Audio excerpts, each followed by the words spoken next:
Disassemble the accelerator. Disassemble the handle control box.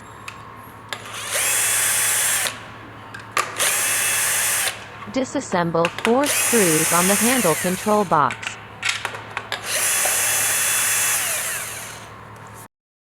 Take the upper cover. Disconnect the plugs on the accelerator and the upper cover. Take out the accelerator. Install the accelerator. Put the accelerator into the control box. Connect the plugs on the accelerator and the upper cover. Cover back the upper cover.